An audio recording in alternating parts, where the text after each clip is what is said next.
Yeah, or at least a segue. Oh, and we're You're live. like, how to put up with all my crap, right? All right, we're live. Yay. Welcome to the Go Ahead Fishes Podcast 169. That's That You guys. was a good one. This week we have Zenthanol. He's got a super amazing and educational YouTube channel. Thanks a lot for joining us, boss. Happy to be here. We also have Marty. Hey, how's it going? Oh, We got I was Roger. muted for a second. Hey, good evening, everybody. It's going to be a fun show tonight. We're going to talk about bugs and controls and stuff. Yeah. We got JR Token from Cannabis. What's up, everybody? Hey, JR. Hey, what's up?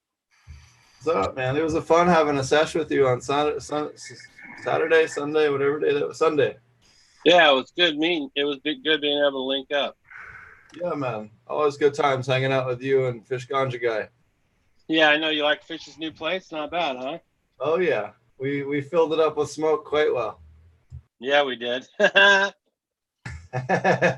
Tested out his smoke detectors, make sure they work. right. Alrighty. What do you Well, Zenthanol, why don't you tell us a little bit about your YouTube channel and what you're all about? You're one of the coolest YouTube channels that I'm aware of in terms of pest management, and you got so much good education and good footage on your channel.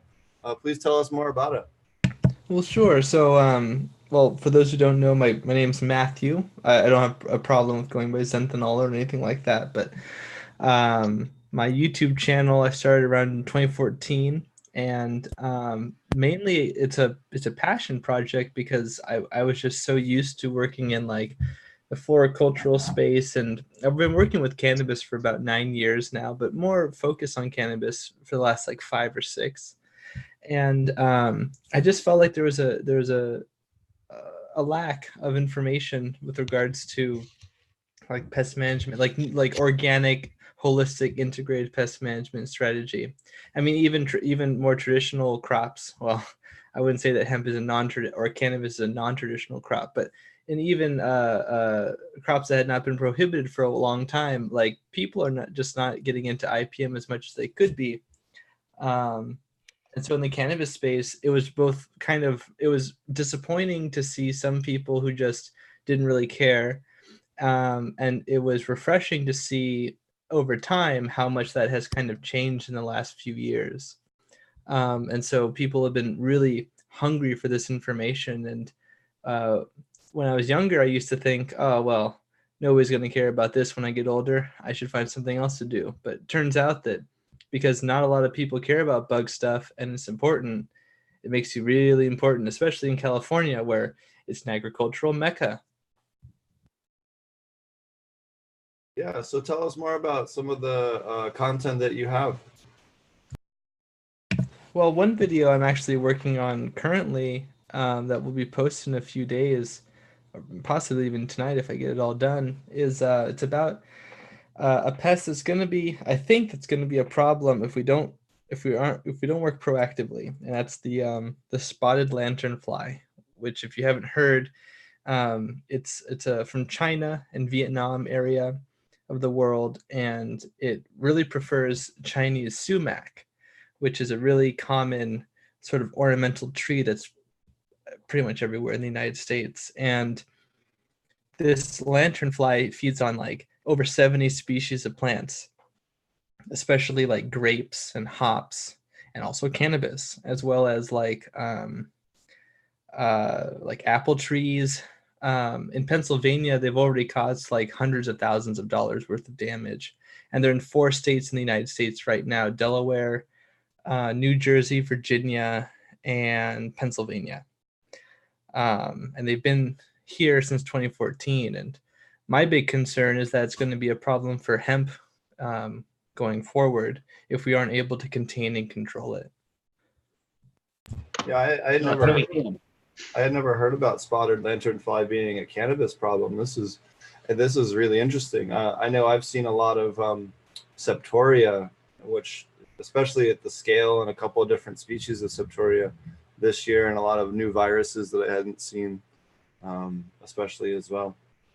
Yeah, I recently talked about the thing about it is that I haven't seen any. I've seen two reports, both in Chinese. I shuo some Zhongwen, which was terrible pronunciation, but I do speak some Chinese. I used to speak it better, but now I don't. But both of those reports are in Chinese, and they were one of them is from 1945 or 46. I don't remember off the top of my head, and they found it on hemp. Um, so my concern is that like this is just a latent problem waiting to happen. But I haven't. But to be fair, I haven't seen any recent reports of it on cannabis in a big way. But I feel like it will be a problem in the future, perhaps under the right conditions. And there's more. I also recently talked about the lettuce sclerosis virus, which is a virus of many different plants, and they found it infecting cannabis in Israel, actually. And it's vectored by the silverleaf whitefly, which is really, really prominent in California and actually the whole world for that matter.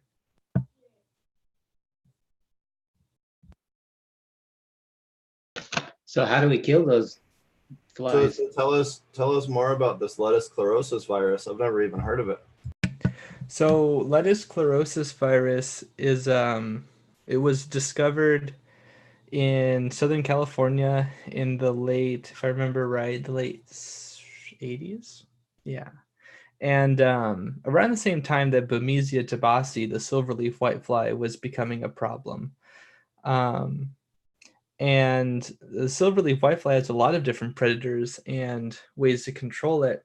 But certain populations see it's a species complex, actually. It's actually a group of a bunch of different identical populations that have specific traits, and you can't really tell by looking at them who's who.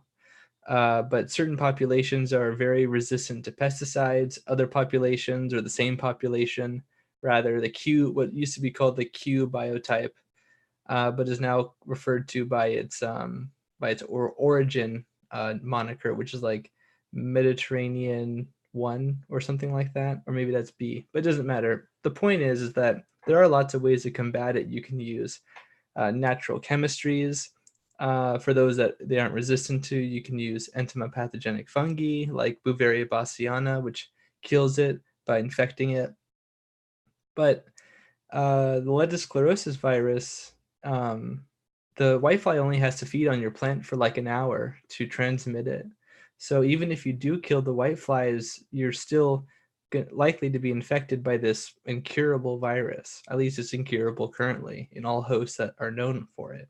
And it can cause like total crop failure. So that's going to, I think, be a big problem for California cultivation in the future and possibly other parts of the world. In fact, it's possible people are dealing with it currently but don't know to look for it because it's only recently been like, as of like August, the report just came out. But they found it in cannabis in Israel for like the last 3 years. So since 2017. And so it's possible that it's been in other circulations. I mean, it must have been before it got to Israel. Now, is there any way for people at home to have any way of telling when something's viral other than, picture identification? Is there a way they can do anything through any type of sampling or anything that would help them, better evaluate what's going on? Very good question. I think that there are ways that somebody can. Sometimes viruses, and especially crinoviruses like the lettuce sclerosis virus can have like different like specific traits that are visual, that are apparent. And crinoviruses also interact with other viruses and can cause really odd symptomologies that aren't typical for either the virus. And they're even competitive against each other, which is kind of interesting to consider. But it reminds you almost of that Three Stooges syndrome from The Simpsons. I don't know if you remember that episode, but remind me again how that went, because I am. He had Mr. Burns had so many diseases that the different diseases were counteracting each other. Oh yeah, that's right. I remember. Yeah. But sometimes that actually happens in plants, though. Yeah, it does actually. Or like sometimes you get a situation where like, because when you think about it, pests, they're in it for themselves. They're not like on the bad guy team and they're all like sharing in the bad guy loot. No, like a pest that cuts off another pest from infesting its host can potentially reap more resources, and so adaptations to that end can be useful. But like in other cases, for example, you have like mites and aphids, and like they both suck plant juices out. However, they have different like ways of doing that, and they also have different ways of shutting down the plant host immune response. And so sometimes even you have organisms that will turn on the defense pathways for different pests when they feed. So like I think if I remember the report correctly, I don't want to be misquoting anything, but I think it was two-spot spider mites on a plant. I think it was Arabidopsis, which is Thale cress, which is used in a lot of experiments as a model organism. And when it fed on the plant, it actually made the plant have an immune response similar to what it would not for spider mites, but for I think either aphids or whiteflies. Or maybe it was whiteflies who were doing this. But my point being is that it turned on the defenses for a totally different pest and not for itself. So in that way, it can be sort of funny to consider two pests kind of going at it indirectly like that. Well, it also makes you wonder how many cannabinoid or chemovar profiles are actually a result of a virus or some other secondary infection, and not actually the regular expression. And it would make a lot of sense why you have such radical differences in chemovar expression given the region, because the viral expression would be radically different. Not only viruses, but also like, yeah, absolutely, endophytes. Yeah. Yeah, or organisms that are just living kind of, as far as we can tell anyways, neutrally. But the vast majority of microbes are not culturable. So it's a wild world out there, and we're not really, we're only seeing through it like you would look out of a window. We don't really have the whole picture. But with the right angles, we can get a good perspective, I suppose. Maybe build a few more windows. Well, I mean, it's a great reason to have a microscope and be able to look through your own window to your own grow, right? Because there's no substitute to observing the grow environment that your plant is growing in, or the plant itself, right? I mean, that's ultimately, we can't always like measure everything in comparison to someone else that might not be growing in anywhere close to the same environment, and obviously not an identical one. And sometimes now with the beauty of technology, they might be on the other side of the globe, growing completely different genetics. And sometimes I feel like we put too much comparison in what we're trying to do. Like, even though there may be similarities we can draw from it, I feel like we take it too far sometimes. I think the similarities would be the fact that we have good grow techniques, but environments create different objectives or problems, Yeah, I do think that indoors you probably have, maybe some more consistency that can be created across the world. But outdoors, it's like he's talking about that, there's a metric fuck ton of microbes that you can't culture or observe, and we find and identify different ones all the time. So and those different mixtures and combinations, we know that trigger different responses from the genetics of the plant, and people growing from different seeds. There's just a certain amount of observing your own grows and your own environments that just, in my opinion, gives you more accurate data than going out and comparing to the web. So have you seen any other viruses? When I was just out in Oregon, and I saw an Anheuser-Busch hemp field. Yes, that's a real thing. That was next to a soybean field, and they were ravaged pretty hardcore by a leaf curl virus that supposedly was transferred by leaf hoppers from the soybeans to the hemp. And that was the first time I had ever seen that. I got some good documentation pictures, and there was both a mosaic virus and a leaf curl that were being attributed to pest transfer from soybeans. That was going to be that was the question I was going to ask.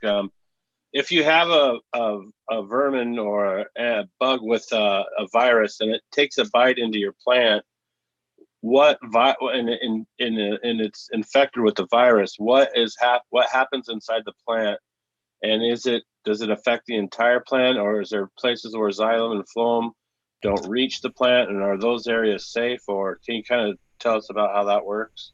Or does the virus affect the plant at all? It entirely depends on the virus and the viral load and what other microbials are exposed to that. I mean, there's quite a bit of documentation. I know Kevin Jodry talked about it, and a couple of other Alan from Grokashi talked about it on the labs suppressing viral load and many different types of viruses, including that what is it, that hemp or the hop latent virus, on using that to clean strains from that hop latent virus. So there's some documentation for that, but a lot of these new viruses, we're only just seeing cross crop transfer for the first time in the last 1 to 3 years, and there's just no documentation. It's that was really helpful right there, what you said about microbial load, and it depends on whether or not the virus is transmitted persistently or semi-persistently, and even that is sort of a contentious way to characterize it. We don't even know what part of the insect specifically, where I think it's in the case of semi-persistent virus transmission, it's usually in the front part, usually in the salivary gland area, or but sometimes things are kept in the midgut, sometimes things are in the hindgut, sometimes, like with aphids, for example, aphids are the biggest vector of viruses, viruses anyways. And they also have a really inseparable relationship with microbes. Many of these microbes are important. They're integral to their ability to feed on phloem, for example. If they live in special fat cells called bacteriocytes, and if those bacteria are killed, then the aphid will die right afterwards. And so it's interesting to consider what the ramifications of certain microbial interactions are, even inside its own host, with viruses. I don't know, most people don't know this, but malaria, for example, the plasmodium that causes malaria, it's not great for the mosquito either. The mosquito's not chilling out, getting bad guy points. I keep bringing this up, but for so many people, there's this, in my opinion, incorrect way to look at pest management, and it's very antagonistic, and it doesn't really, I think, do justice to the sheer nuance and complexity of ecological interactions. And there are no bad guys and good guys. I'm sure you guys know. It's just that sometimes things work out where one's a vector for the other, but it might really perform better even if it didn't have that virus swimming around in its gut. Well, for instance, Fusarium and Botrytis both are endophytes that are perfectly fine to be there in the right levels and with the right species, but when the ratio goes off, it starts mauling the plant. And there's a lot of documentation depending on the species on that. That was one of the things that really blew me away when I was really learning about endophytes, was a lot of the species that I've traditionally thought of as pathogens actually are present in the plant tissue all the time. Absolutely. I just did a video on my channel about endophytes in grapes, and how there were just so many different families represented. It was interesting for me to mull over which bacterial and fungal. There are even what are called endohyphal bacteria. So people talk in cannabis spaces and polyculture spaces about whether it's better to have a bacterially dominated soil or a fungally dominated soil. But Like if you have endohyphal bacteria in your fungi, do you count that in the bacteria or do you count that in the fungi? Like in some cases, it gets to the point where it's like that song where there's a toad on a log, there's a bump on a toad on a log in the middle of the swamp. It turtles all the way down, to use a meme phrase. But you also have to go into the fact that there, like you said, there's good and bad. So yeah, we're really delving into this fungi and the microbial end of it now more than ever. So wouldn't you agree with that though? Because you said you kind of said, well, there's really not anything bad, but we do look at there's good and bad. We do have to look at it. We do have to simplify it a little bit. I'm not trying to like backpedal, I guess, but it's right. Like, at some point we do have to draw a line, and what's good or bad for a cultivator is on a spectrum. Symbiosis is a spectrum. You have organisms that can, in the same generation or the same individual can go from being parasitic or pathogenic to being beneficial based on its environment, based on other microbes present, like you were talking about earlier about endophytes or whomever it was, but I guess I mean you all. But at the same time, over generations and over like evolutionary pressures, like an organism that's beneficial absolutely can go and become more commensalic and even free living in some cases, where it wasn't before, or go from free living to becoming an obligate pathogen, and then possibly even becoming a symbiont. That happens a lot too. And when that happens, a lot of bacteria, or a lot of not bacteria, but organisms that are symbiotic in this way, their genome becomes reduced. It's very common for this to happen, and it's because, and oftentimes processes that they used to do internally become sort of outsourced to the physiology of the host or to other microbes in the organism. It's pretty fascinating to me how that sort of thing happens. Thank you. Oh yeah. So for people, maybe to roll back a little bit, for people that aren't aware, how do people tell if they have a viral infection in their plants and not an insect or a deficiency? I think that's maybe a good question to ask.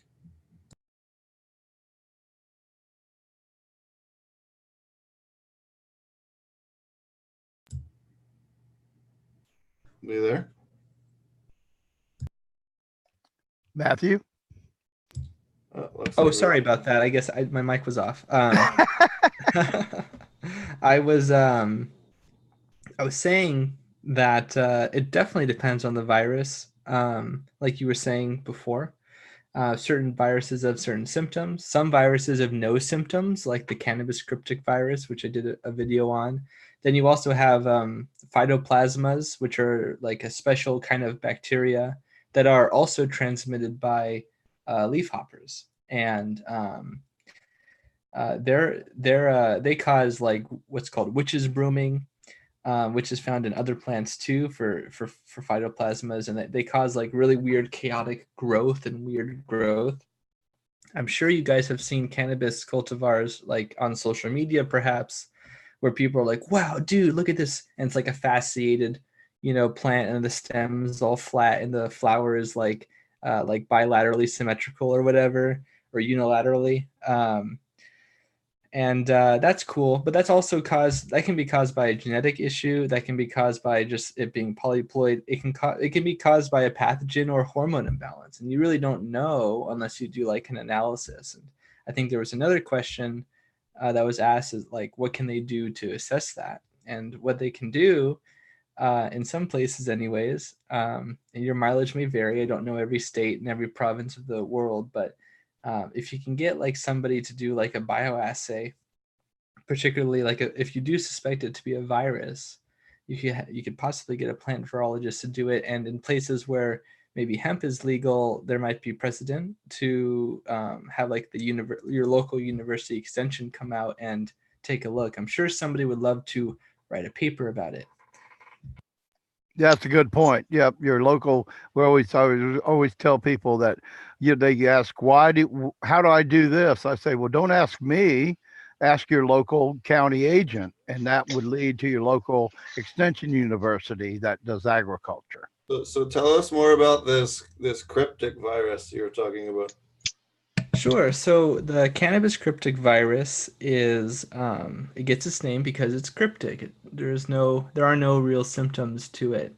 It's passable vertically, so from parent to offspring, and it can be passed both from a male's pollen getting into a female and then passing it that way, or it can be from a female being infected and bearing the seeds. In both cases, it can be passable this way, which is kind of like the ultimate evolutionary like jackpot, right? Because then you guarantee that your progeny has a host in that way. It's Right. a lot more rare than people might think.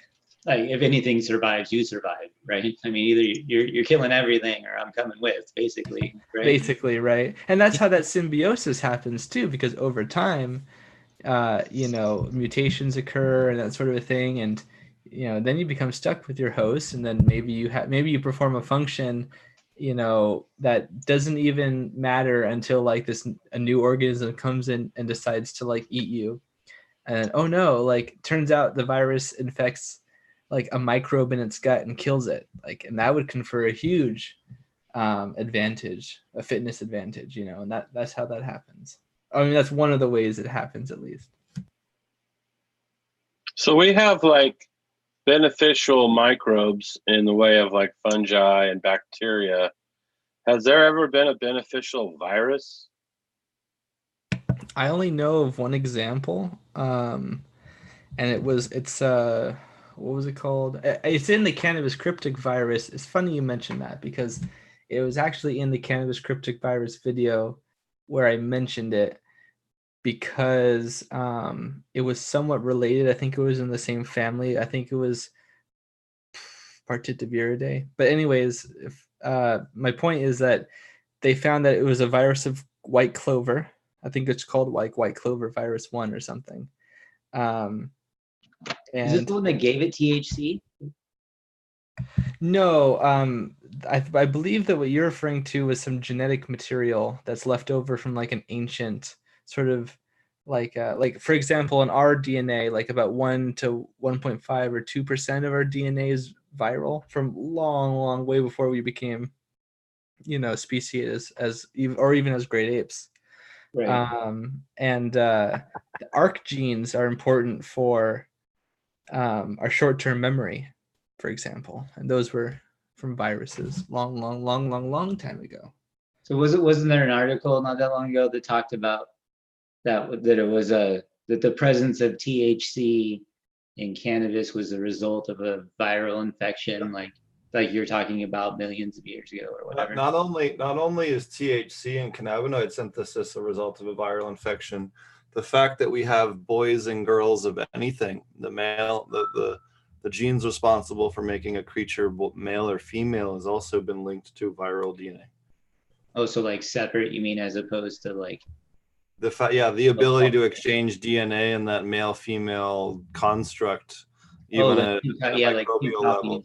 The ability to be hermaphroditic. No, not hermaphroditic, like being a boy or a girl, going from being certainly asexual. You could even go further and say that like pathogens, like for example, the defense pathways of plants is like ancient. There's been evolution and there's updates to that system, but selection pressures from back before plants were no more than like algal like predecessors in the oceans, in the primordial oceans. Interactions and selection pressures from pathogens and other microbes started there. Certainly the same could be said for the most primordial organisms that eventually became eukaryotes and everything after. Absolutely. I got a question real quick, just a quick one, because the question was kind of general, even though we're talking about cannabis and plants and agriculture. But is polio a virus or not? The polio virus, yeah. So it does have. It actually has been proven lately, and that's probably another show. But it has been proven to kill brain tumors and stuff like that. And then where people, it actually uh, it was attacked by the immune system and killed the well, it killed the tumors, and then they use Avastin to allow it to be killed, which is a whole nother story. But I just wanted to, just for the answer to the general question of are there any viral, anything viral that is positive? Polio vaccine's been used to kill brain tumors. There's viruses in your digestive tract as well that have been, symbiotically documented, I guess. Yeah, and I totally interrupted you there too. So you were talking about the other example you talked about in your video, and I interrupted you there. So if you want to recap on that, sorry for sidetracking you so much. No, that's okay. I thought the questions were really cool. I really enjoy talking about heady topics like this. But yeah, no, just to kind of sum up what we were just talking about, yeah, there's definitely interactions that are like not obvious at first, and perhaps are even novel the first time we've ever like observed them, and possibly the first time they've even occurred, where they had beneficial effects, and it's like maybe it's only like a select like population of a certain microbe, or under very specific conditions does this happen. It's kind of like with science when we like do things with like really extreme temperature or really extreme gravity or really extreme magnetism, like the laws of physics start to like change in a vacuum in very small, like when we do it in a very small space. But like though you can't really necessarily do those things in mass. And similarly, this is the case like biologically. Things can happen sort of uniquely like that in small situations, but they might not ever expand out unless they're really ecologically fit for some reason or another. But cannabis cryptic virus, again, well, here's the cool thing about that's relevant is that the research report that I read about them, or the two that I read about it, seems to imply that it's possible that the cannabis cryptic virus was actually originally, long time ago, a pathogen of, or maybe just a microbe that existed inside of a fungal pathogen. And that fungal pathogen infecting cannabis or its ancestors, it's a little bit ambiguous when talking in this way, that perhaps over time, this sort of pathogenic interaction kind of allowed the virus to move hosts, and that perhaps due to some sort of weird event or circumstance, this movement, kind of like kept the virus in the plant, and it didn't really have very much effect on it, but here it is. And because they didn't think that it was transmitted when they by a pest or anything like that. It seemed to just only transmit vertically and not horizontally, really. But I mean, the amount of research on it is still kind of lacking at this point. But I just found that kind of fascinating concept, just like in general, right? For sure, man. That's awesome. That's really cool. Yeah, go ahead, Steve. Sorry. Go ahead, JR. I just think it's crazy that the virus can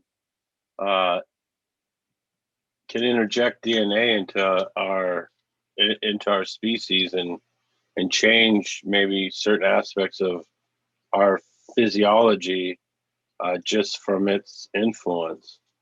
I mean, it's really kind of cool. I think it's really fascinating. It is pretty crazy, right? Like, yeah. With microbes. Sorry.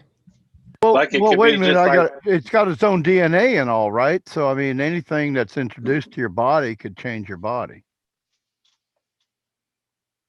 Can't change your code, though, your DNA code. Not going to change your DNA, no. Very few things have their ability to incorporate into your DNA and then use. I was saying that each and even a virus has a DNA code, right? Yeah, but it's not going to incorporate itself into yours automatically, because you don't get the flu or like some other thing automatically, like in Yeah, your but things DNA? are stored in your fatty acid and stuff like that. Well, like even us as humans, like we require a whole shitload of equipment just to be able to modify DNA. So it's not like, it's like it's I'll just not. yield on the DNA statement. I'm just talking about that anytime anything's introduced to your body, it could have a lasting effect, be stored in your fatty tissue or whatever. That's a good point. I mean, like, like the chemistry of something. Like some people are, and some people their sensitivity is on a spectrum too. Like, some people are allergic to things that other people aren't, for example. And like your statement about like with viruses, like microbes in general, like some of them have like plasmids and stuff, and they're able to, they need to inject genetic code in order to populate themselves, like with viruses, or like even mycorrhizae, like when they interact with their hosts, they have a and I always use this term, a three-handed handshake, or a three-way handshake rather, where like the plant produces compounds that signal for the microbe, oh, hey, this is a host, go, and maybe it moves towards the plant, and then it exudes compounds and what are called nodule mic factors if they're mycorrhizae, and if they're rhizobia, if they're like bacteria that fix nitrogen in legumes, then they do nod factors. And there's this like very sophisticated and nuanced like genetic like modification, like alteration of the surface level structures of the plant. And that kind of stuff is really amazing to me. I often characterize it like because plants have what's called an innate immune system, and I like to call that immune system 1.0. Doesn't mean it's bad. It's still very sophisticated, but they lack things that people with an things with an adaptive immune system have, like humans, like white blood cells, for example. But instead of having their own white blood cells that they produce endogenously, they have mercenaries do it. They outcontract for that. They have microbes come in, and so do we. But like, yeah, it's it's white blood cells for hire, or they do a bunch of other sorts of things that are useful for the plant. That's really cool. There's so many different things that we're still learning about, and then that doesn't even take into account endophytes and all the things that they do and how they alter the plant's DNA and everything else, and that's a whole other rabbit hole.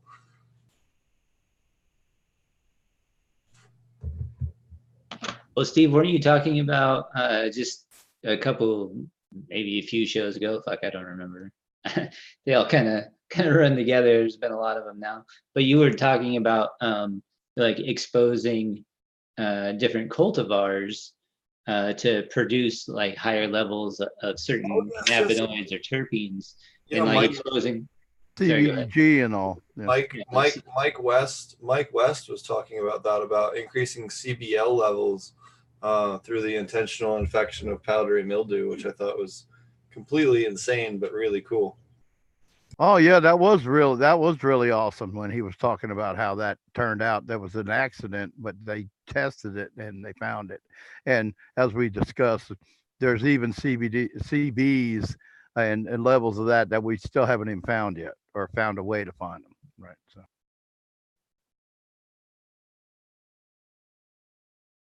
Yeah, I mean, like that's probably my favorite like aspect of research right now with regards to like IPM integrate and other integrated pest management facets that have to do with that sort of interaction, because like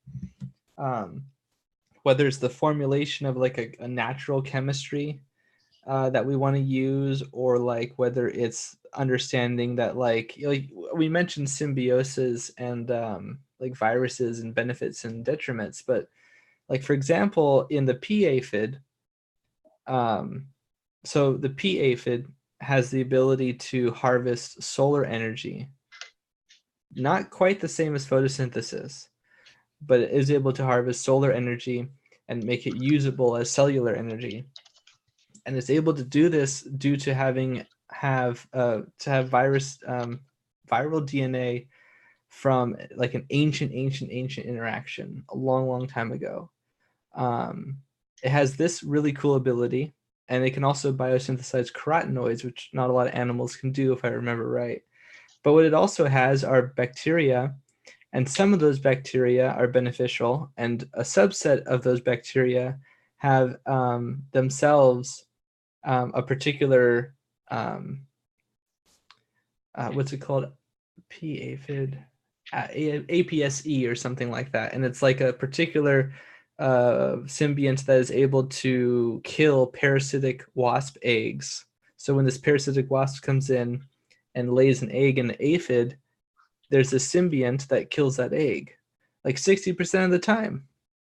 And like, you know, it's like, it's just like, people don't know that. And you know, you'll get, like in my case as a professional, like you'll get upset, or you won't know, like, man, why are these wasps not working? They work every other situation. What's going on?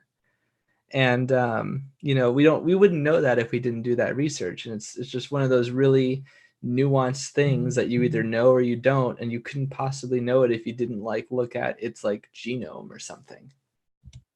So you're saying you apply it and it doesn't affect, it doesn't do the job as much because of this other situation, you know, the other you know what I'm saying? Bacteria. Yeah. Right. Yeah. So because this population, and aphids are, they clonally reproduce, at least for all of their life or for most of their life.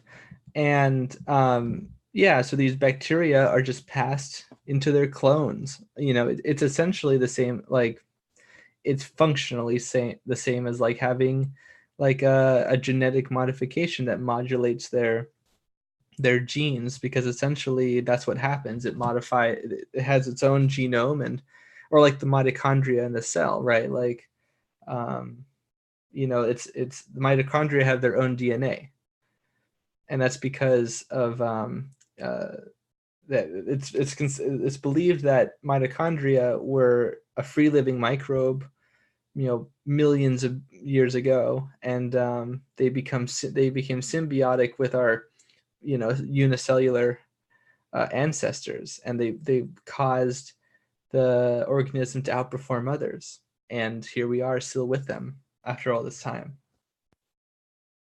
Dude, that's really wild to me. That's really wild. I think that's even crazier that we could have the course of our evolution changed dramatically by the influence of these microbes that could completely change the way our species looks, talks, feels, and everything. Just blows my mind. Well, you've heard of I think that's called evolution. You've heard of Toxoplasmosa gondii? No. Yes, the crazy cat lady virus. Bacteria, but yeah. Oh, sorry, bacteria. I have heard of that fly that has something a virus or something that lands on it and then controls the fly. I heard of that one. What's the crazy cat lady bacteria? Yeah, there you go. Yeah, so it's this bacteria, and it's in cats, and it's ironic. It's funny to think about when you consider how much cats are like a meme, and people have loved them for so long. And I mean, they had. It's thought that cats had a like a beneficial effect for keeping like other pests, a symbiosis, you know, from eating our food stores and that kind of a thing. And you know, the populations would tolerate each other, and you know, adaptation happened, and that's how that went. But yeah, these bacteria, what they do is they can populate in other mammals, but I think they can only reproduce in cats. And so they have this great way of, and it's not totally understood all the way, but basically they can rewrite or otherwise heavily manipulate the behavior of, like, for example, rats to like not fear or possibly even be attracted to like signals of cats, like their urine. So then that cat kills that rat, and then the bacteria gets into the animal because it eats it, and then you know, you have a great happy ending for the bacteria. It's really But my point is that, so us as mammals, sorry, I didn't put the important part. I left you hanging with the detail. So for people, crazy cat lady, right? The idea that maybe people also were infected by this bacteria. It's thought that very many people are, and for some people, maybe the symptoms are mild, and in a lot of cases, it's hard to really say if somebody's being like mentally affected by this bacteria, but signs seem to point to probably, or Just at least let me make sure I'm following this. So the suggestion being that the bacteria is continually produced by the cats, populated to the human, being the crazy cat lady, who's being controlled by the bacteria to like cats. Yes. At least to to more tolerate cats, them or more. Reason- get more cats and buy shit for cats or whatever. So this I goes, mean, like- this goes back to the fact that schizophrenia, so people that are schizophrenic have like an 80+% chance to be infected with the Toxoplasmosis goldii, and which is really weird. And then you also have the fact that in some populations in some cities, it's as high as almost 90% infection rate with Toxoplasmosis and across the entire population. So they've done quite a few studies, especially directly linking it to schizophrenia, or at least increased chance of schizophrenia. And here's the part where I make a whole bunch of enemies because, like, as somebody who loves the world and the environment and ecology, I have to point out that, like, here's the other thing. Cats kill a whole lot of natural organisms, like a ton, like millions per year. Domesticated cats, I mean. And especially in like the Americas where there's no like analog to their like niche, their ecological niche. There's no like there's bobcats and things, but it's different. Different like weight class, different like trophic level, different prey sort, like they go after more things, I should say. And so like bringing them over as mousers served a great purpose for humans. It helped with disease control and pest problems with rats, but it also is killing a lot of insects, for example, and a lot of other small fauna. So let's talk more about insects. You cover a lot of really awesome insect content. What are some of the other really interesting videos you've done, and maybe more enlightening videos that you've done on different insects on cannabis? Sure. So I recently finished a video on Phorodon cannabis, the cannabis aphid. And in it, because there's not a lot of information on it for obvious reasons, the next best thing that I could do was to give all the information I had on the cannabis aphid that's actually about the cannabis aphid, and there's not much, and then kind of make some speculation about what are some other abilities that it might have based on its closest relative, which I surmise to be the hops aphid. And part of that's because the cannabis and humulus hops are the most in the 10 genera of cannabis, of the Cannabaceae, I should say. Of the 10 genera in the family Cannabaceae, humulus and cannabis are the closest together based on phylogenetic studies.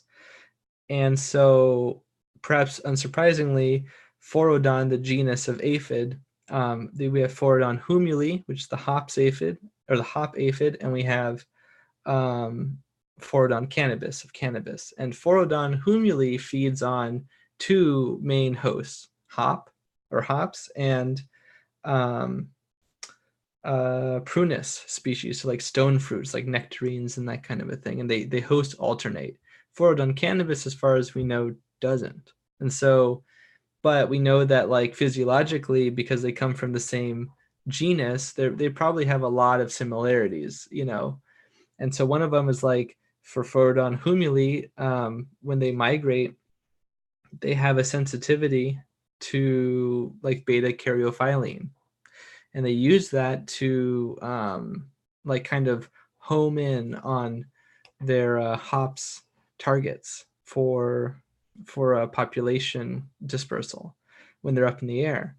And so perhaps this might also ring true for Phorodon cannabis, because they probably have pretty similar physiologies, and they probably have aphids and a lot of other insects, when it comes to like pheromones and chemical signaling, A lot of things are conserved. So like, you know, if you have a chemical compound that's a volatile and it stimulates one species, it might have overlap with other species in the same genus or family with other, or sometimes multiple species that are like, you know, kind of at two ends, like of the family. Like one of them's way more primitive and one of them's way more modern evolutionarily, but they might still have very similar base chemical reactions, if that makes sense. So anyways, that video was really interesting. I really liked that video because I got to talk about the sort of speciation event of cannabis, because I thought that was a really important thing to mention. I wasn't going to say this sort of speculatory thing without like evidence that kind of like lends itself. You know what I mean? I'm convinced, after all the consulting I've done, there's at least 2 different species that are really hitting cannabis hard. Because I've seen the bong aphids, which I think is the species you're referring to. It is. And they have those 2 little horns on their butt. Well, most aphids have cornicles. Yeah.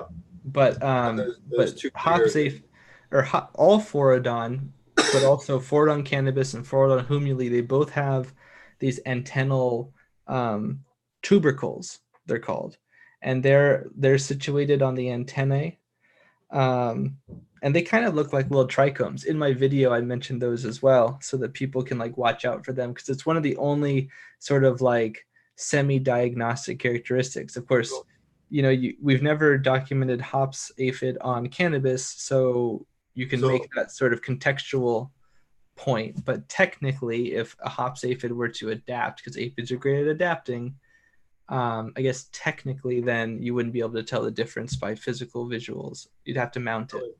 In Colorado, I've seen one that doesn't have those on the abdomen. And there are some that don't. Yeah, so this one looks even the nymphs, like all life stages look different with this one. I've gotten good pictures. I sent some alcohol samples over to Susan Wainwright Evans. I don't know whatever happened with that, but she has some. Oh yeah, no, and just in case I'm just like totally make myself look uncredible or whatever. If I said all aphids do, I should have said most aphids do, because you're totally right. There are some aphids where instead of having like cornicles that are like projections, they're kind of just like pores. So they've like kind of lost the projection, or maybe they never developed it. I don't know which one came first in their evolutionary history, to be honest. Maybe nobody does, for that matter. But yeah, it's really cool. There's also the rice root aphid, Rhopallicyphum rufi abdominale, and it's originally from Japan, and kind of like the hops aphid I mentioned earlier, which has like a holocyclic or like a 2 sort of host life cycle. The rice root aphid does as well, but mostly in its native territory, where in which it goes from like grains like rice to also prunus species, which is an interesting thing to consider. And so the rice root aphid in the Europe and also in indoor cultivation facilities, it doesn't tend to have this problem, and it's thought that this is because of an adaptation to just like being totally clonal. Sometimes insect populations, they'll just, like, especially if they have a tendency towards parthenogenesis, then they'll have populations that are just asexual. There's a thrips species that is like that, the onion thrips. There's like a sexual population, and then there's a couple of those, and there's an asexual population that's pretty prominent. And it's interesting because it's not the typical kind of parthenogenesis where a female will make, like a female that's unfertilized will make a male, mate with that male, and then make males. It's like the reverse. So like there's one where they make females if they are unfertilized, and only if they're fertilized they'll make males again. So that's how the sort of the clonal reproduction started with them. And it's thought that a symbiont, Wolbachia, which is in a lot of insects actually, and typically modifies their sexual characteristics to be asexual. This is a common thing that happens in Wolbachia infections actually. That's thought to be what happened with the thrips. So, symbiosis, right?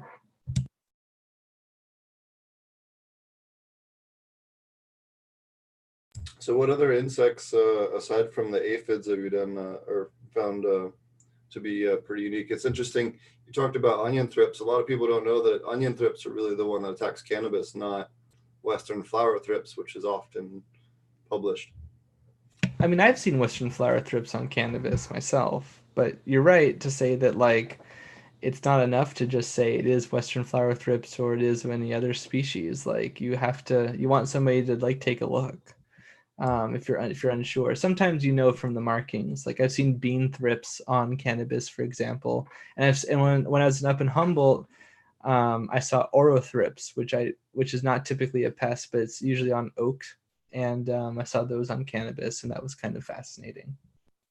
That's interesting. I never heard of that. Yeah, they have this like black-white coloration, so it makes them pretty conspicuous. They're not the only species that does though, but. A lot of people don't know that about 34% of thrips are actually predatory, and if you see thrips and you have spider mites, a lot of times the thrips will feed on the spider mites as well, depending on the species. Actually, yeah, you're totally right. Western flower thrips is actually omnivorous. A lot of people don't know that. They will feed on predatory mite eggs even, and predatory mites will. Like if they sense the chemicals that come off of their thrips predator or their thrips prey, then they don't necessarily oviposit in the same way, because especially for predatory mites that are omnivorous themselves and feed on pollen, where they might normally lay their eggs near pollen, they will not, because they know that thrips will feed on the pollen and may also feed on their eggs. Western flower thrips will even feed on, and we were talking about like competitiveness earlier in the podcast, they'll feed on spider mite eggs too. There was a really cool study that talked about this behavior, because what the researchers did, I think it was this guy named Saito, he cut the webbing away and he let the Western flower thrips, I believe, just kind of go ham, and they totally fed on the eggs. So without that webbing, the spider mites would actually be getting eaten by thrips, believe it or not. I got a question. Because we talk about preventative and predator mites and predator insects and all the time. So what if you decided you wanted to do? Would you call it the Western flower? Would you call it the You wouldn't introduce those to get rid of mites. They're just No. But to introduce it, all right. I guess all right. Let me just make it basic. My basic question is: if you keep introducing predator insects into your environment over and over, or as a proactive measure, is that a good or a bad idea? Totally contextual, but generally I would say, yeah, like that can be expensive. Biocontrol, like I guess from a holistic standpoint, it might not be the smartest move to use like bulk releases. There are products out there where you can use sort of a slow release of like predatory mites, for example, that like lasts over weeks. And like, yeah, applying them preventatively is almost always like the best option, like for a lot of pests, like thrips, for example, for broad mites. In my experience, for broad mites and for russet mites, this is particularly true. I had a client in Northern California. We set up an IPM strategy in which he would apply Amblyseius swirskyii, which is a type 3B predatory mite. And if you want, I can go over what that means. And that means it feeds. It basically means it feeds on pollen and a bunch of other insect pests. Whereas like Persimilus mites are what are called a type 1A, which means they're specialists. So the closer you are to the earlier the smaller number, the more specialized you are in Tetranicus, on spider mites. And the more further you are out to like the 3 and the 4, the more of a generalist you are. And so Amblysia swirsky is a type 3B, and the B means that it likes glabrous or smooth leaves. It does not like really trichomous stems. In fact, they do more poorly on tomato cultivars that are really hairy, really trichomous, because the trichomes are equal opportunity killers, and over time they just build up these toxins on their bodies as they walk along them, and they die. Even the non-glandular trichomes. Yeah. So, anyways, he was using these sachets of Swirsky to preventively treat Western flower thrips and other thrips, broad mites, russet mites, white flies. He wasn't getting all of these, but he wanted to prevent them, and it was economically viable for him to do this. But he slipped up. He didn't go on the regimen, and he let the sachets. He didn't put out the sachets like for a couple of weeks longer than he should have, and he got some russet mites, and they just kind of came in. But so there's obviously kind of like an ambient russet mite population in his area, probably because it's a big cultivation space for cannabis. And russet mites and other small organisms that get caught up on the wind as aeroplankton, and then they kind of travel the airscape, and then they fall down and hopefully onto what they need to. Russet mites, Areophyidae in particular, are really adapted to doing this.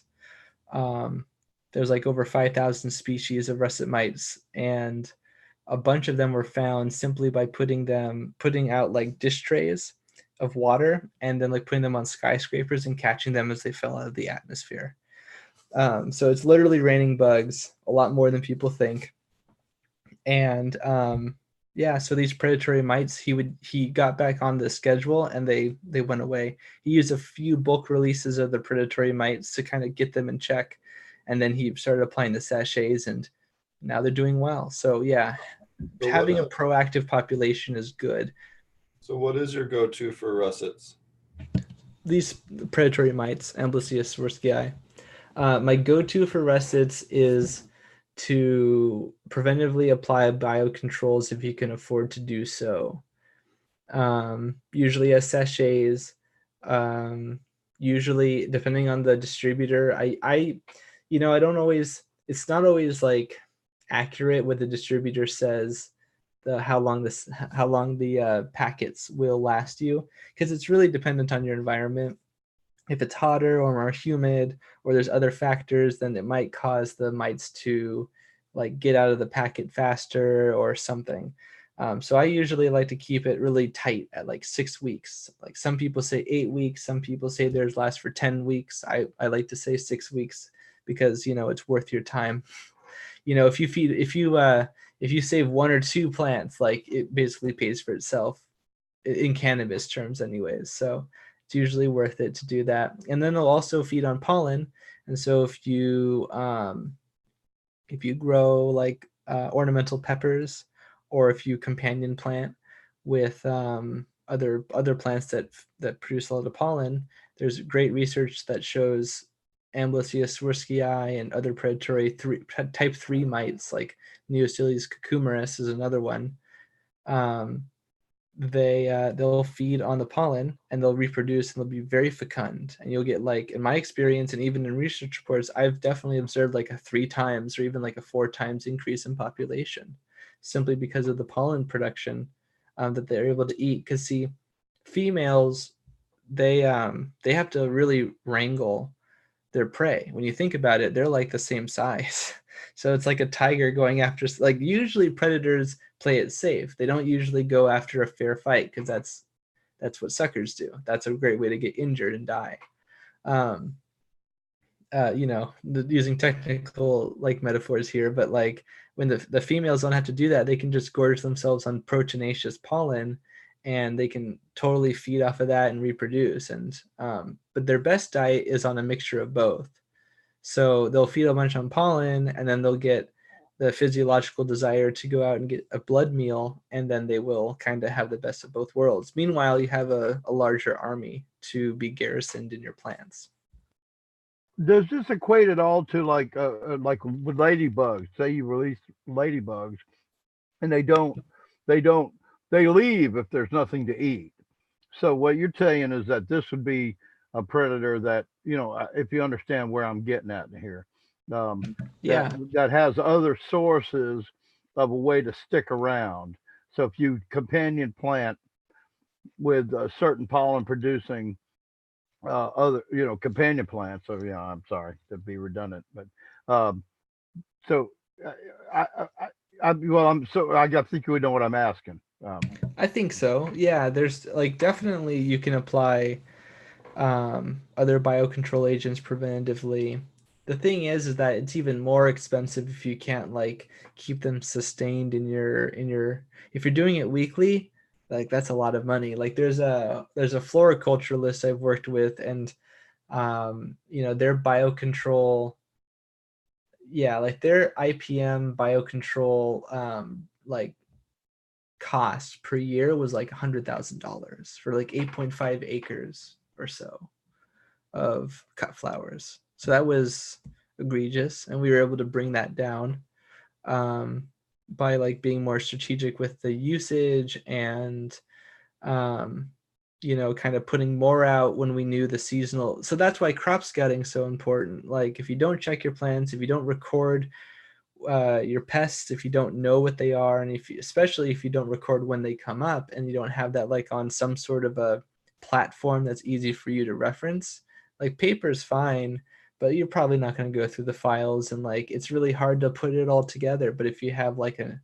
app or something, then it can be way more concise, and then you can see these patterns, and you'll know like, oh, it's summer. Or you'll know because other people are dealing with it, or you've grown for so long, but like having the data for your specific location and not making generalizations is usually worth the money. I think I was more getting at how you could keep your predators there on your property without leaving, as to what I was getting at, kind of thing, because like we know ladybugs and praying mantis, if you no longer have any pests, they go find pests. So like a banker plant is more like what you're talking about. Yeah. Yeah, well, I thought that's what Matthew was talking about earlier too, where you have other plants that produce pollen, so that these particular predators want to stay around and eat pollen, or that's what I was trying to make the connection to. Yeah, I think if I was following, I don't follow everything he says because I'm a computer guy, so some of this is over my head. But what I think he was just talking about the fact that they do eat both, and that they might prefer different things when reproducing. But what you're saying is that it's kind of the idea of what we were talking about before, is like banker plants, where you grow plants that produce pollen that they can eat, so that their population can stay up, essentially. Absolutely. And yeah, so it's definitely related. Like I was talking about peppers as like a banker plant. Mm-hmm. But pretty much, and like I also made a video. So I've made videos about Phytosciidae, which is one family of predatory mites. It encompasses most of the predatory mites that live on the plants, anyways, on the foliage that are commercially available. And they go from type 1 to type 2 to type 3 to type 4. And I've made videos that kind of explain what the different types are, and I've made videos about explaining different relationships and sort of nuanced things, like how different pollen, the phenols and the like the polyphenols and the other sorts of incidental pigmentation compounds in pollen will actually benefit the predatory mites by kind of acting as like a UV sunscreen.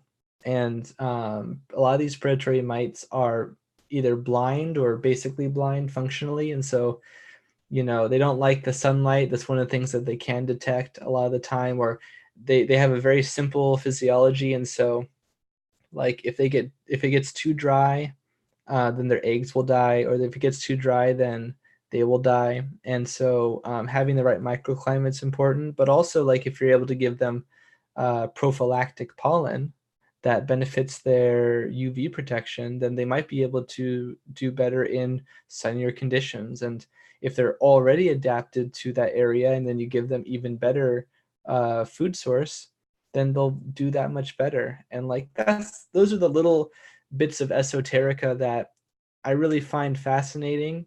And it's not like a complex topic, like, you can just say like give them good pollen and they'll perform better because of this reason without getting into all the technicalities. But like most people don't know it because they don't know to look for it, and because that research is very new. And that's the kind of stuff I like to put in my videos, because I think it would help the average person to know that kind of a thing. Absolutely.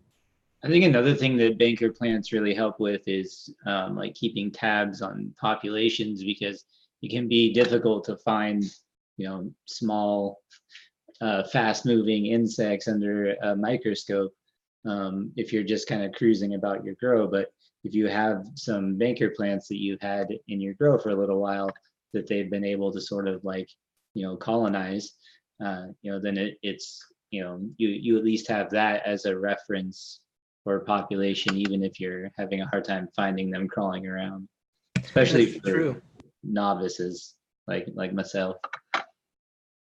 It's definitely true. And then like even having different plants, like that will change like your soil microbiome and the microbes in the phyllosphere and the rhizosphere, both the foliage and the soil. And so that's definitely an aspect of it too that we're just kind of scratching the surface about.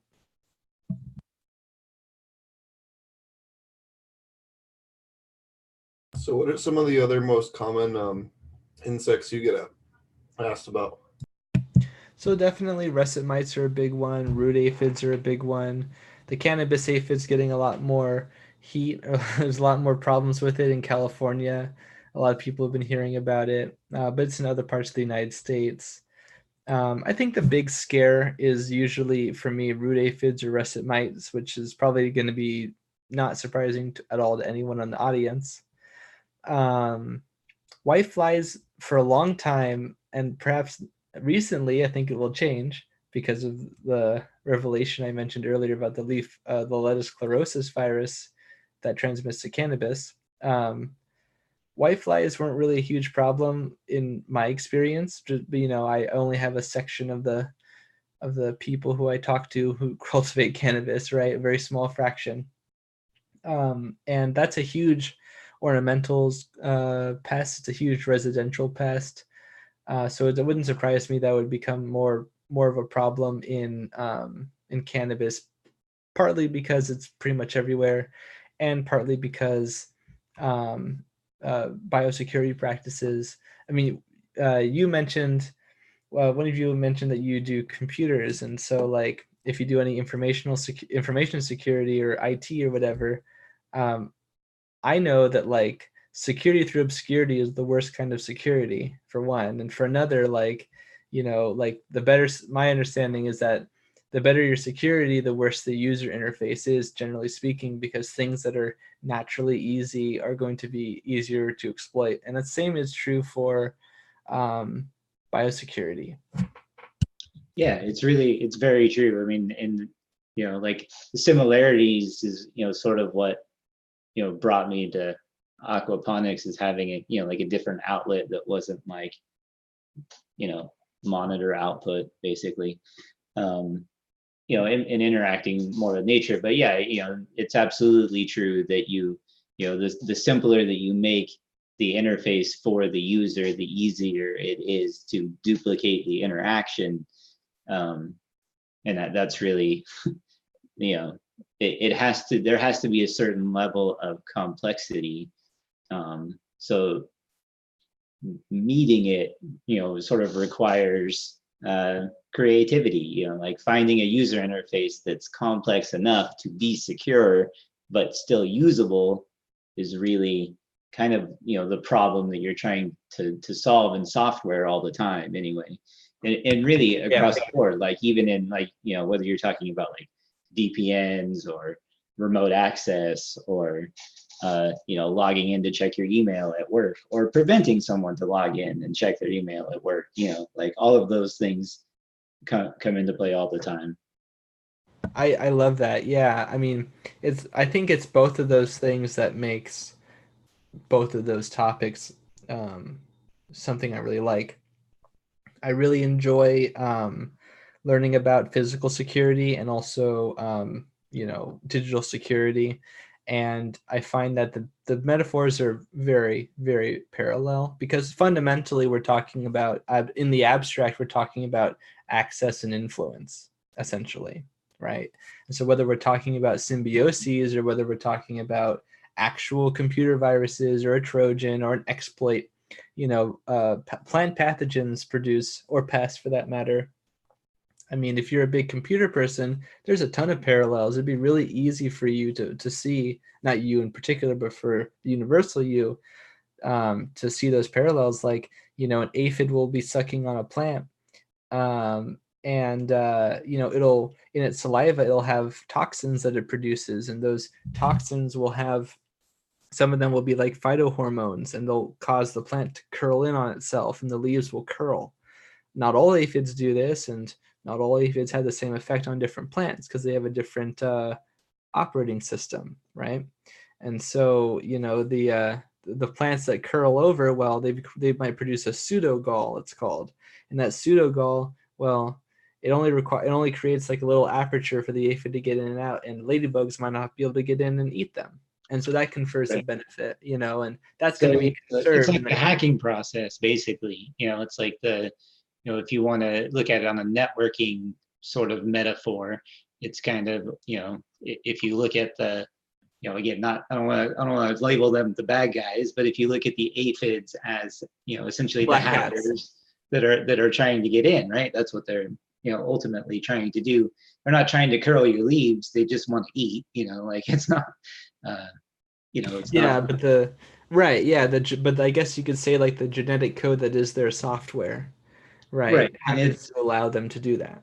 Right. And they have to adapt in a way to be able to get in the same way, you have to constantly have updates to your virus definitions on your computer because new ones come out all the time exploiting other simpler user interfaces or interfaces that haven't been patched up. And so the idea of making your environment as unfriendly as possible, non-user friendly to only the stuff that you don't want in there, can be really elaborate if you want it to be that. Obviously, a lot of people don't go to that level, but if you think about it in terms of you want to put, you want the "Are you sure" button to pop up before you do anything, anytime you're introducing something else, and ideally, just like all your ports are full with good traffic that you're already logging, and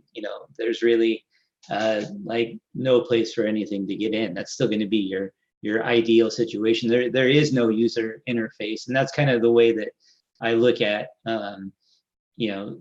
trying to build an ecosystem, and even though it takes time and it's maybe not easy, but maintaining and keeping an ecosystem is always going to be better than allowing someone else. So the best thing that you can do for your network really is to hire the best employees that you can possibly have that are the most moral and pay them every penny that they ever want to have. And then you'll never have to change anything about any of your security other than update it against external threats that have already been documented and probably aren't after you. So that's really kind of like you want to nurture every good microbe and everything that is beneficial, not just like Google what eats russet mites once you already have russet mites. It's kind of like Googling, how do I stop a hacker from taking all my money after a hacker has already taken all of your money. Absolutely. In fact, I want to say two things, because that was such a brilliant I love using the computer metaphor because so many people.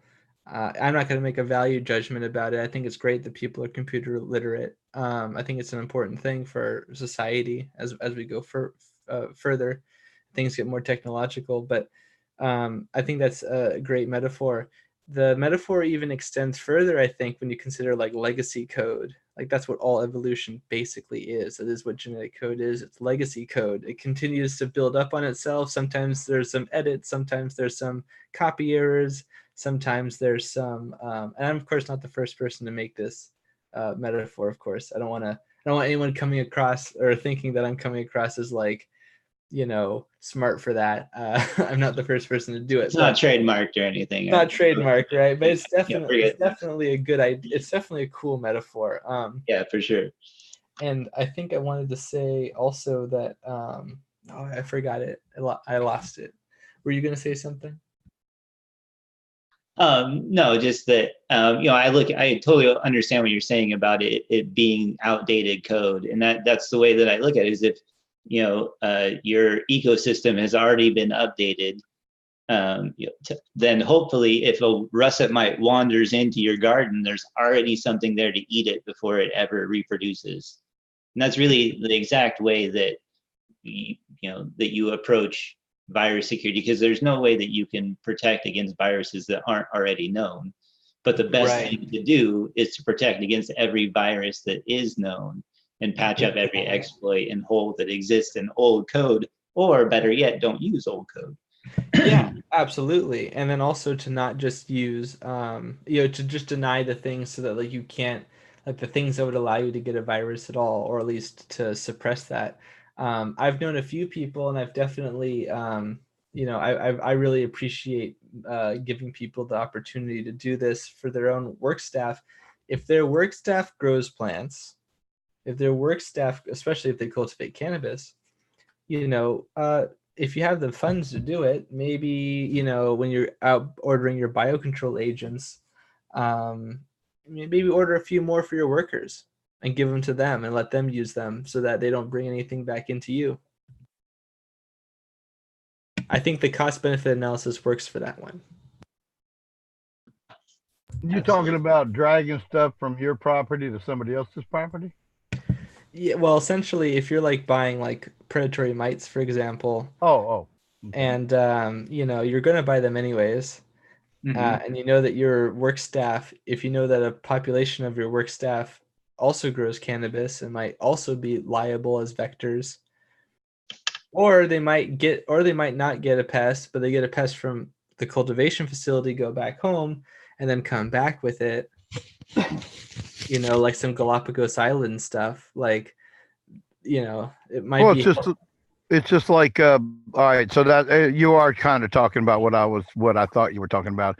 Well, when we have greenhouses, for anybody out there, getting into the business and have greenhouses, you don't just let anybody and everybody walk into your greenhouse with their clothing. In fact, like you were saying, when you said employees, you're going to hit on a operating procedure of mine. When I had my greenhouse running, and the optimum setup for me would be that you walk in and you have a little tiny locker room. You take a shower and you put on, like coveralls that you work in the greenhouse. And then when you leave. Did you cut off or?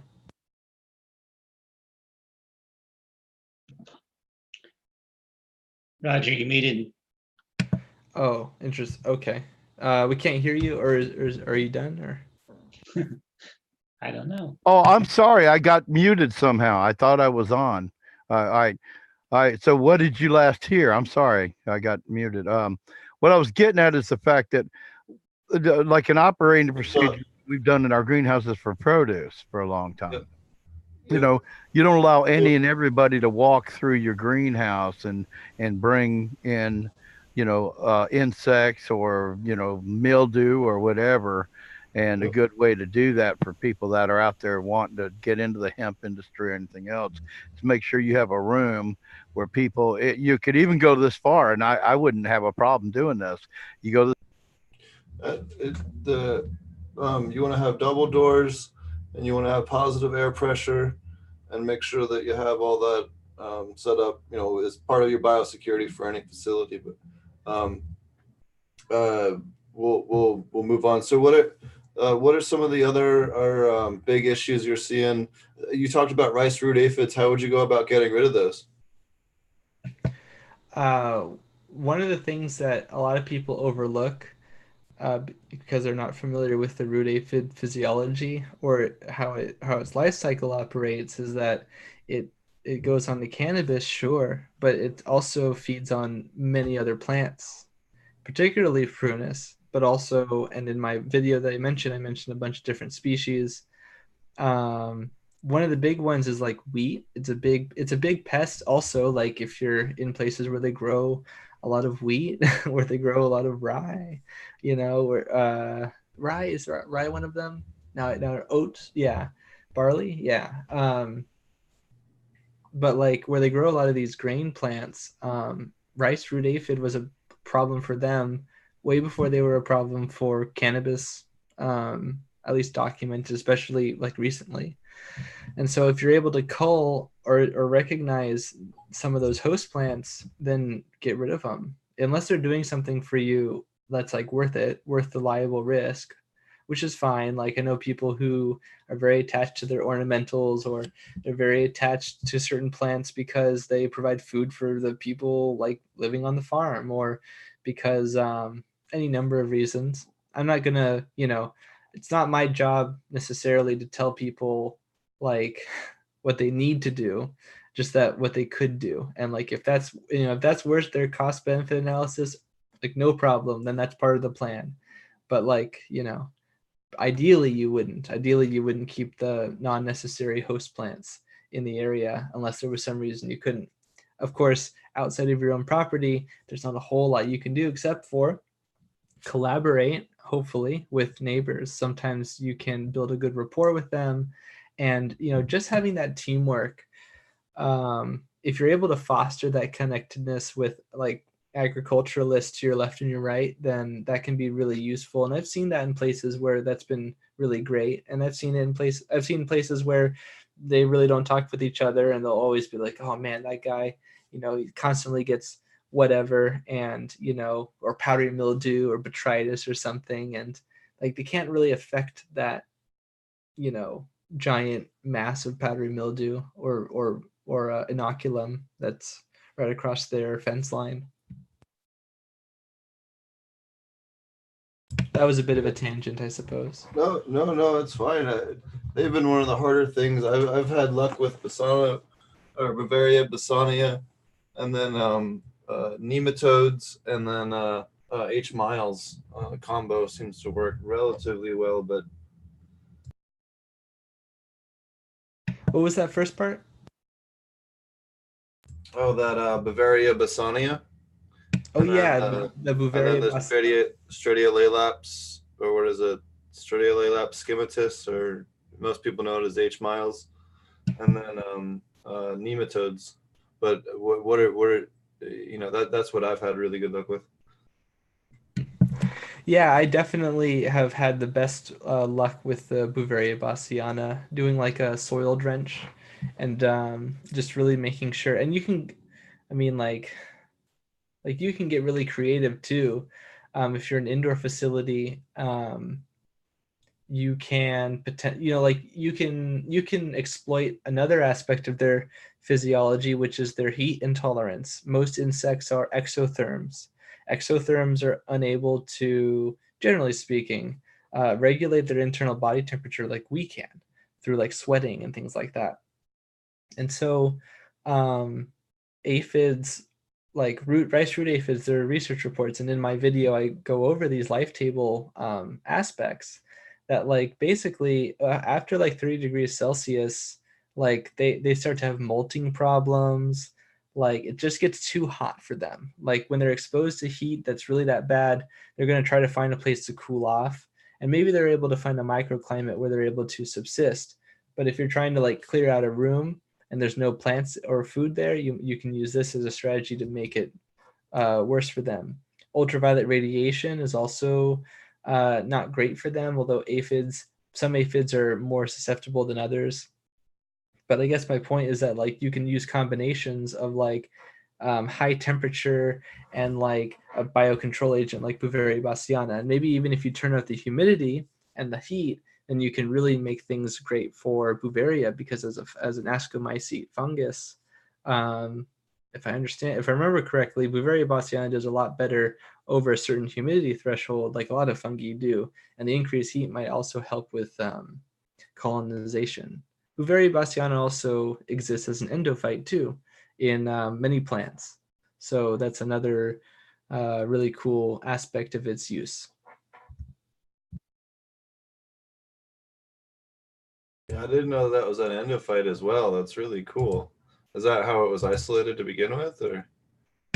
I don't believe so. I think it was first isolated as the causal agent of white muscardine disease.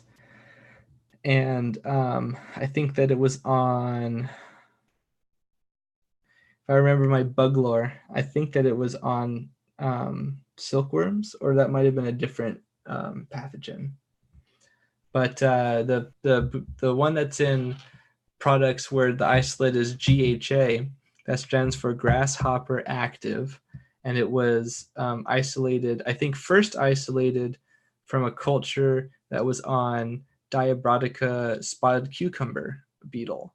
And then they reared it on grasshoppers a bunch of times in order to like adapt it to grasshoppers, because that was the original, the people who were making this particular isolate, that's what they wanted to utilize it for.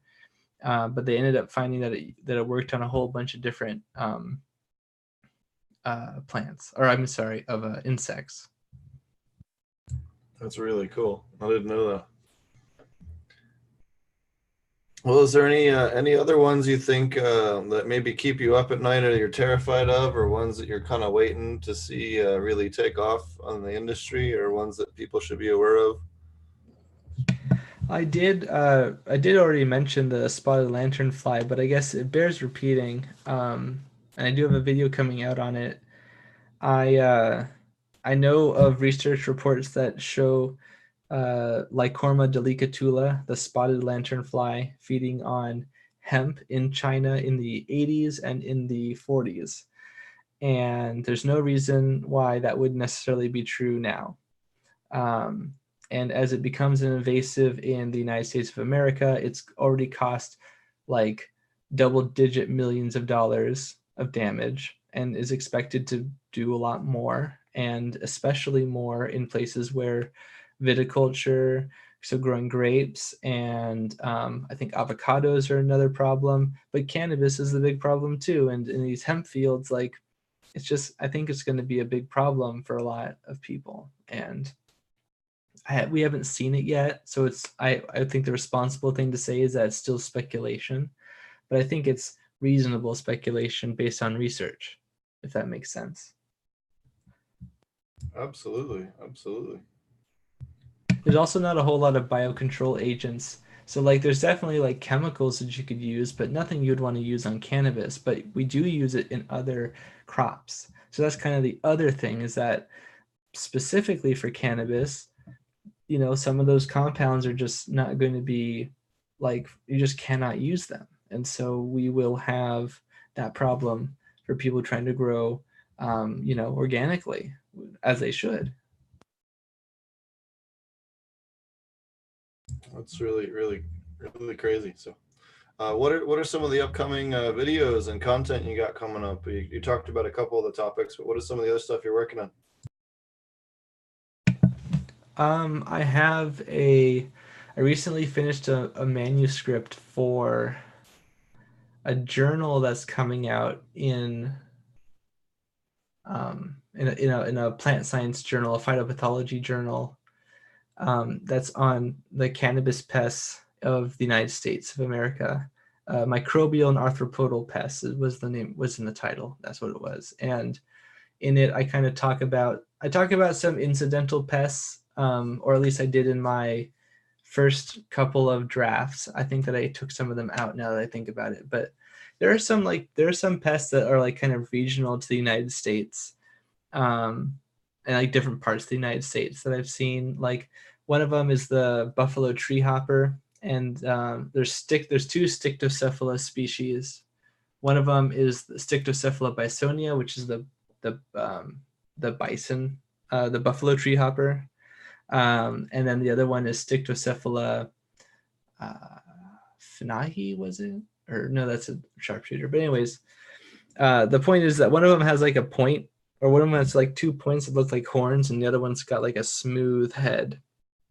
And in the videos you can see, and I've been seeing them a lot in the West Coast, in California. I also saw like a similar kind of species that was like brown a lot, and there's no color morph that I know of for the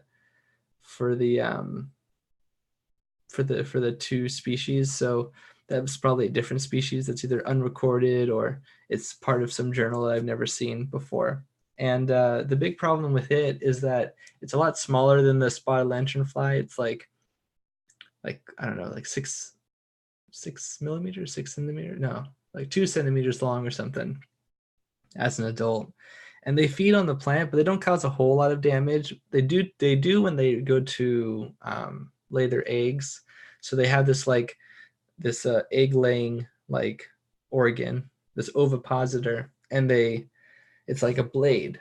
It's actually like sharp enough that they can like cut into the plant tissue and they can lay their eggs. And when they do that, they cause this like gnarly scar, and that can cause branches to break. And this usually happens in like the autumn and winter, or late summer even, which is now.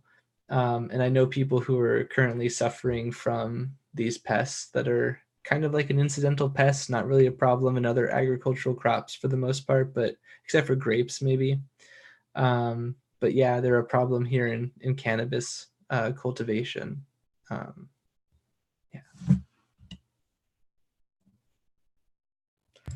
Awesome. So are you how can people find more about your YouTube channel and more about some of the content? I know you also do talks as well. You have a talk on your YouTube channel, a whole length IPM talk. Yeah, I haven't done the like Zenthanol live, which is usually just the video from my Instagram live, but I do have that. People who want to find my content, I have a Patreon for people who want to support some of my videos. I do it out of the kindness of my heart, and that's always going to happen. But if people want to help out with that, they can, and I'm willing to like help them out one-on-one with that sort of a thing, or like make special content for people who donate a lot more if they really want to like influence what kind of content comes out. If they really want to see a particular thing addressed, and that's one way to do that. I have a treatise that I've written that's a living document that's constantly being updated on cannabis pests and pathogens that I've observed both in academic literature as well as my own observations. And I always make sure to get identification work and pictures and that sort of a thing to make sure it's accurate. That's also available on my Patreon, or you can buy it from me. I also have my science communication channel, Zenthanol, and my science communication Instagram account, Sync Angel, and I go over this sort of stuff. A lot of people I've seen in the chat, in the YouTube chat anyways, a lot of people were kind of aware of that already, it seemed. I definitely recognize some of the users, so it's kind of cool to see that interaction in the comments. And yeah, I mean, like, I mostly put most of my content on those two social media accounts, YouTube and Instagram. And if you have any problems, I try to be available. It's hard to be everywhere at once, but I think it's really important to support people who are cultivating. So yeah, if you have a small problem that I might be able to answer in a couple of words or something, then try your luck. If not, I'll let you know, and maybe we should talk more in a professional way. But awesome. Cool. Well, that's thanks so much for coming on. We'd love to have you on again for another time. Maybe talk about fungal infections next time. I know I've seen a lot of septoria this year across the country. So yeah, that would be awesome. I really enjoyed talking with you guys. I liked the breadth of questions. They really made you think. yeah, no, I we like got the pretty deep and heady there for a minute. I like the idea that you brought up the fact that you'll help people out, but then you have a professional side, and that's where we're all going at this point. We've been helping out for a long time, and we got our crafts down, and now it's time to. We'll help you out with a few questions, but if it gets into something in depth, there's a professional side to it. I And always I appreciate that too. I always like to say that if your business plan is not better than a Google search, you have a bad business plan. that's a good one. Yeah. Yeah, it also kind of depends on what the intention is, like there's, plenty of like, people that just want help, like maybe growing their own first crop or something like that Exactly. is way different than somebody who's like, hey, you should like come write, these SOPs, or can I just borrow your SOPs to start my, tier 2 rec grow that I've never grown anything before, but I'd really just like to use all your stuff.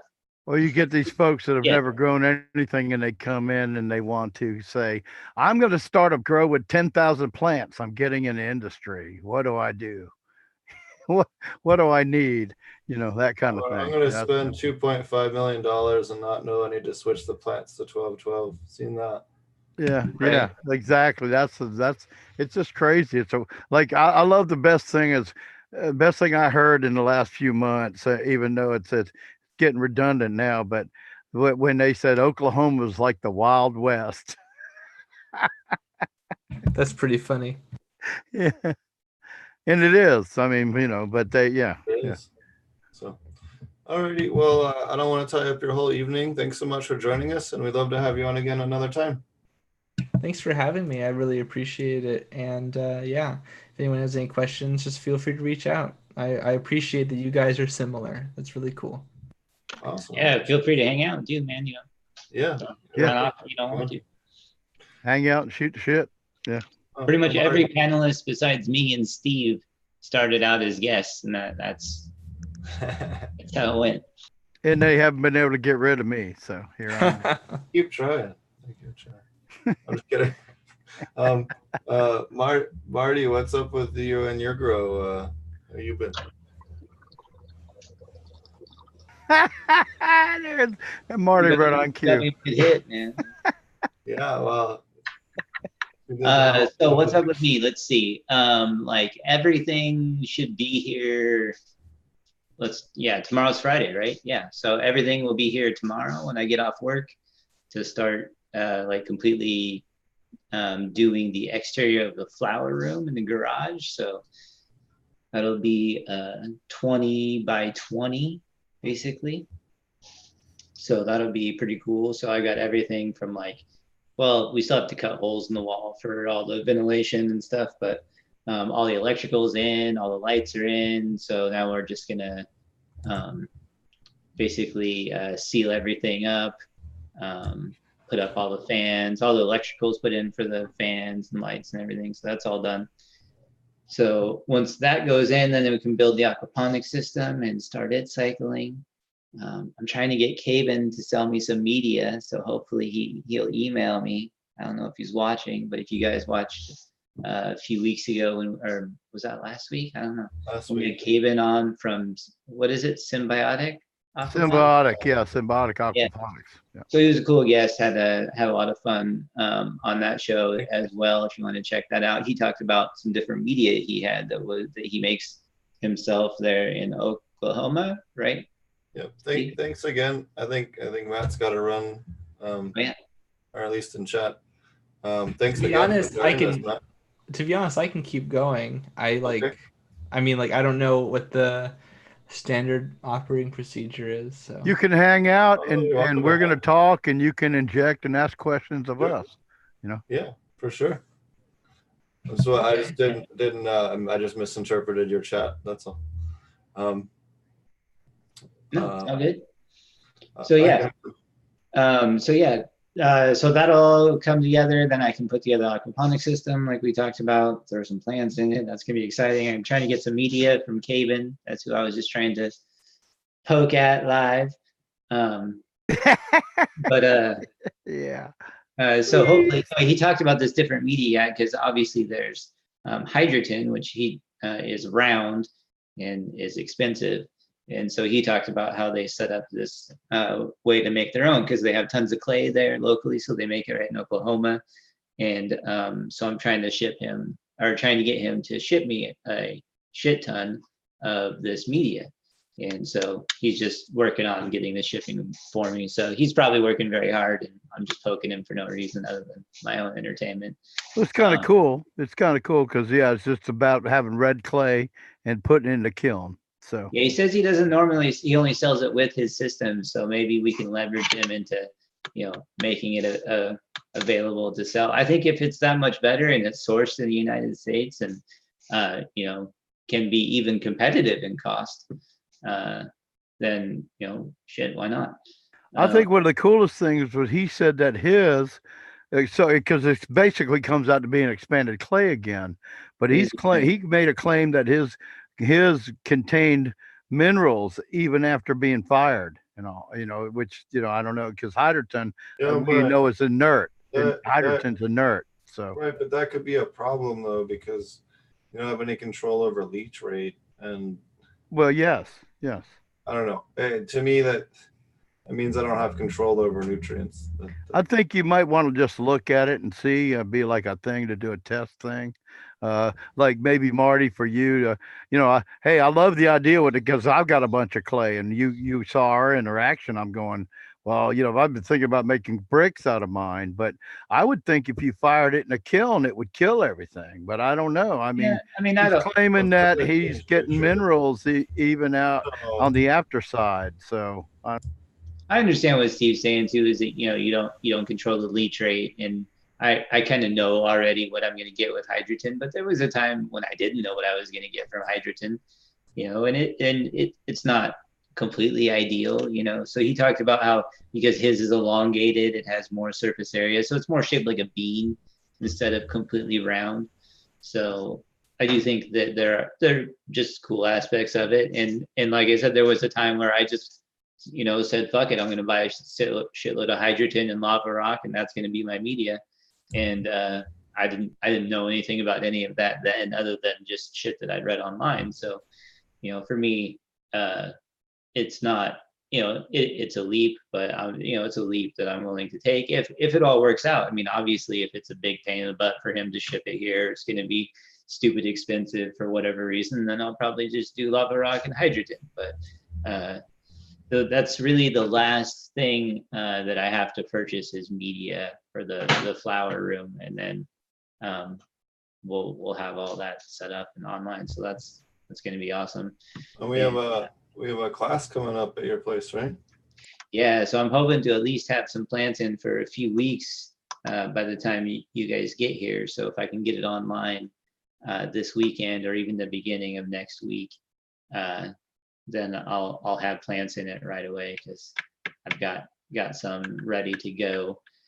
And then I'm trying to decide on my layout for the bedroom, because I actually have just a shit ton of headspace. I have a fucking 20-foot ceiling on one side of my shop. So I'm in the second story of the shop right now in the office. And the second story of the shop is above the garage, or what would be the flower room. And then next to me, behind this wall, is the headspace of the high bay shop. So it's kind of an interesting thing. Normally, you're fighting against head height, and now I need to find a way to utilize it. So, trying to decide on if I want to do something vertical, or how exactly I want to tackle that. So that's been kind of interesting to get into. But it's the nursery is going to be online by the time of the class too. That's going to be it's a smaller overall system. So, and I have a lot of like the tanks and stuff that I'll set up for some different cloning apparatuses that I want to try out for cloning and aquaponics. So I'll have a few different types of media beds and test runs at first that I'll be using to decide what I will do long term, and then I'll build out the rest of the nursery with those. So it'll be a little bit of a process to get it completely online. But like I talked about in observing your own garden being the most accurate form of data. You have to do it in different ways in order to observe differences. So if they all work about the same, then I can just pick my favorite, and it'll be a good problem to have.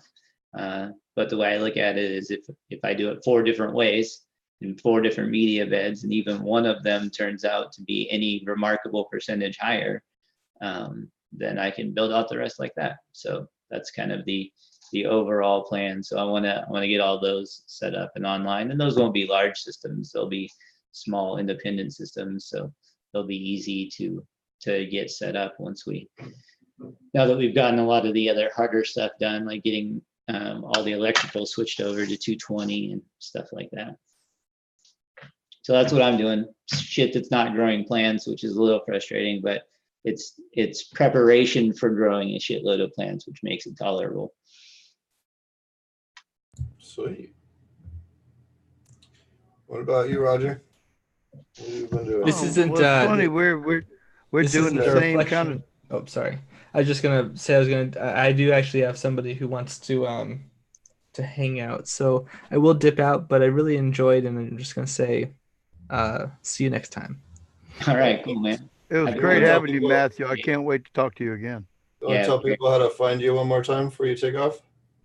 Sure. Yeah. So like the picture hopefully says, and it's not reversed.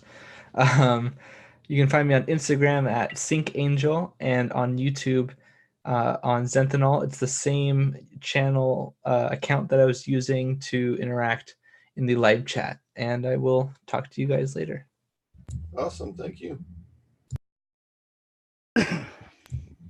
All right. Go ahead, Roger. Oh, well, I guess it's kind of funny how Marty touched on that. We've talked a lot the last couple of days, and our indoor grow is gonna be up. I just get dropped. You're here. Oh, I'm here. Okay. Wow, everything just dropped out. Okay, on my screen. Oh, okay, there That's it about. is. Just All go right. ahead. So we're that's weird. We've decided to have in we're going to build a 10 by a 4 foot by 10 foot dual root zone bed, and have some and do some pots and natural farming type live soil grows beds on the sides, so that we can do some comparisons. So not just to say that one way is better than the other right off the bat in our grow environment. And so we're real excited about that. And I got a whole thing. I've been working on a concept for building LED lights. Um, and I've done a lot of research on it the past 2 or 3 months. And we're going to try some of that and compare it with some of the other big lighting companies at possibly a very good, very much less money spent. And so we're going to do that same thing. Marty says he's doing 4 different mediums, and that's a great thing. I have to comment on that. I think it's a great thing for experimentation, and if you want to you pass along your knowledge and share it with other people, that you actually use different ways of growing and methods and mediums at this point, where Marty's doing one method but with 4 different mediums. Okay, so we're going to do an indoor climate control grow room with much in the same kind of space that Marty's talking about, and that's a nice space, 20 by 20. That's cool. That you could really, yeah, you could produce in that thing. But in the same kind of space area, and do different types of grows. And also we're going to be experimenting with different LED lamps. So that's something that's going to be coming up in the next, from now to the next 6 months or whenever, when we're actually deep into a grow. So I'm real happy to talk about that. And of course, ours is going to be hemp, you know. Um, and other than that, we're just gearing up, we just got our first cool day. It's really nice outside right now. It's probably in the 60s, probably 60 something degrees. And Tomorrow is supposed to be in the high 70s. Of course, next week we're going to get back up in the 90s for a week. So it's kind of kicking up and down, but it's really a nice time where I live because everything I'm growing really starts to kick ass right now. And actually, those couple of 3 or 4 warm days again next week will probably cause my vegetables and all to bulk up even more and suck up more Cool. liquid and feed and it'll be great. But then we're on the cooling down period, and I gotta say, we went from winter to summer, and we just went through a hurricane, and I am glad that I'm feeling cool air when I walk outside. That's good. I've just been working on getting everything going. I'll be off to the Kentucky State University Aquaponics Aquaponics Association. Association conference this weekend. I'll be speaking there on Sunday. So I'll be over there talking this weekend. That'll be a lot of fun. And then just working on some other stuff that we're not quite ready to share yet. And yeah, just staying very, very busy, doing lots of number crunching, filling out visas, all kinds of fun stuff. So we'll have some cool stuff to share before too long. Sooner than later, don't worry. But yeah, other than that, just trying to think if there's anything I'm working on that I can tell you guys about. Not really at the moment. But we'll have some cool stuff soon, like I said. All right, well, we'll wrap things up. Again, check out Zenthanol. His YouTube channel is super informative on insects, pests, and beneficials, both. And then check out Roger. Why don't you tell him where your stuff is? Yeah, I'm at ilovegrowingmarijuana.com. I'm on Facebook, Instagram, Cannabis, although I haven't really worked a lot with Cannabis and a little bit on Instagram. Facebook's the best way to get a hold of me where I could, share with you. And I also want to shout out for Marty for AP Meds at, he's on YouTube, he's on Facebook, and he's also Patreon. on Yep. Patreon. Yep. Yeah, and then check out JR Token over at Cannabis if you're looking for an alternative for Instagram.